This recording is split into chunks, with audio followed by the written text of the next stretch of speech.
Shumë të nderuar banor të Krushës së Vogël, të dashura nëna, vëllezër e motra, i nderuar kryeministër i Republikës së Kosovës, zoti Albin Kurti, i nderuar kryetar i komunës së Prizrenit, zoti Totaj, i nderuar zoti Andin Hoti, i nderuar ish kryeministër Haradinaj, të nderuar përfaqësues të institucioneve qendrore lokale, të nderuar familje të martirëve të Krushës së Vogël, përfaqësues të shoqatave të dala nga lufta, përfaqësues të Forcës Sigurisë Kosovës, të nderuar të pranishëm, i nderuar kryetari i fshatit.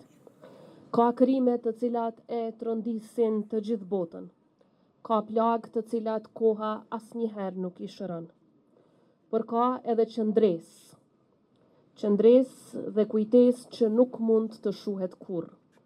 Sikurse kjo e nënave, grave, fëmijëve, vëllezërve, motrave, baballarëve e të afërmve të martirëve të Krushës së Vogël. Ky përvjetor është jo vetëm një ditë e dhimbjes, por edhe kujtesës dhe krenarisë për më të dashurit tanë. Një ditë kur edhe heshtja kumbon më shumë se fjalët. Me 26 mars 99 në këtë fshat të vogël, por me zemër të madhe, ndodhi një nga mizoritë më të tmerrshme të regjimit gjenocidal të Serbisë. Në vetëm 2 ditë u vranë dhe u masakruan 113 banor të Krushës së Vogël. Djem, burra e fëmijë, ndërta edhe të mitur të moshës 12 vjeçare deri tek pleqt e moshës 90 vjeçare. Një fshat i tërë u kthye në një varrezë, në një kujtim të përjetshëm të barbarisë që njohu njerëzimi në prag të shekullit të ri. Forcat serbe nuk u ndalën vetëm me vrasjen. Ata dogjën trupat për t'i mbuluar gjurmët e krimit, por asnjëherë nuk mundën ta fshehin të vërtetën.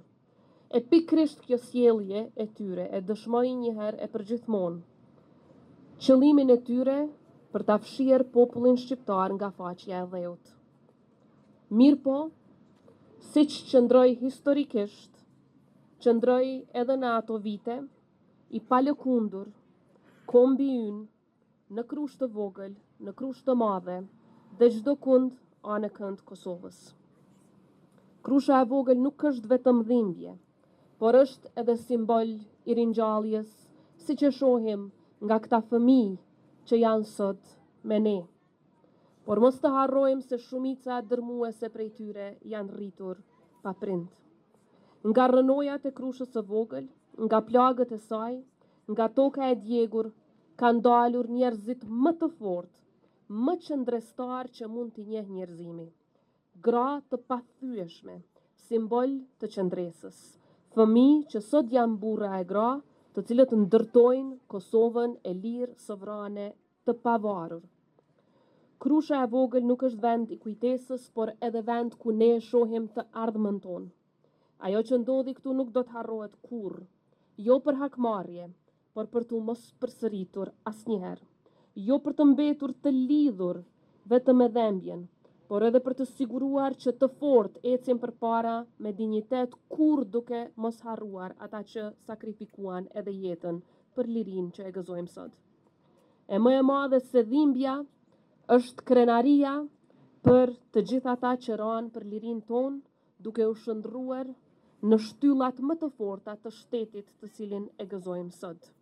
Sot Krusha ecën përpara, sot Kosova ecën përpara, por asnjëherë duke mos u dorëzuar nga kërkesa jonë dhe puna jonë për drejtësi, drejtësi për të gjithë ata që dhanë jetën për lirinë tonë. Krusha e Vogël është e fortë.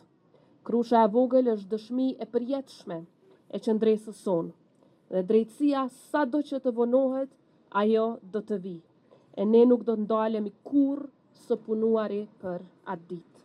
Lavdi e përjetshme të gjithë martirëve të Krushës së Vogël e martirëve dëshmorëve anën kënd Kosovës, Zoti e bekoft Krushën e Vogël, Zoti e bekoft Republikën tonë. Ju faleminderit.